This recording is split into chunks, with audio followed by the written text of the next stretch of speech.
Hey, welcome back into Ion Agriculture. I'm Britton Recker. Buying farmland with growing crops presents unique tax issues. Here to discuss this more, we're bringing back Roger McEowen, professor of agricultural law and taxation at Washburn University. As always, Roger, pleasure talking with you today. Well, good to be with you. Now, Roger, today we're talking about a growing crop. So what are some of the main tax code requirements in this process?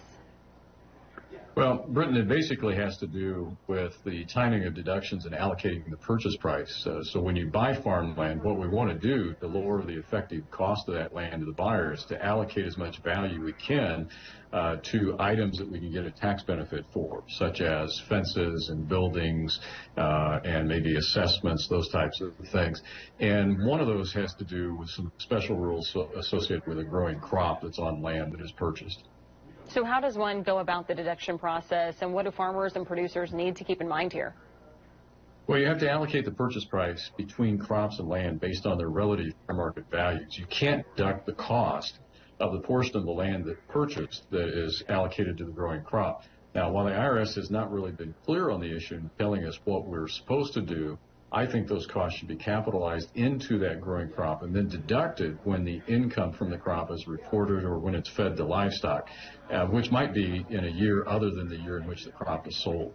So are there any other approaches that can possibly lead to a better tax result? Well, one approach to consider, I think, that could lead to a better tax result might be to lease land before you buy it. If you have a notion that you're going to buy this land, lease it before you buy it. That way you incur the planting costs, and you can deduct those planting costs rather than the landlord that's going to sell the farmland to you. Now, that takes some pre-planning, but that might be one way if you have that window of opportunity to do that, lease that land first. And Roger, you're actually coming my direction to Wichita, talking about some tax issues and answering some questions producers might have. Go a little more on that. Yeah, I do this, and this is the 31st year of doing this for me across the state of Kansas through Kansas State University and the Department of Ag Econ.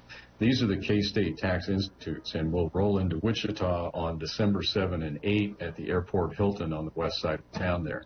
And I'll do the 8th. I'll do a little bit on the afternoon of the 7th, but I'm the primary speaker on the 8th. So Thursday and Friday, we'll cover a lot of federal tax law updates. The State Department of Revenue will make a presentation. We'll have a presentation from a retired IRS specialist, and then I'll do an extensive amount of farm taxation coverage on Friday the 8th. And do you need to pre-register to that, or can you show up?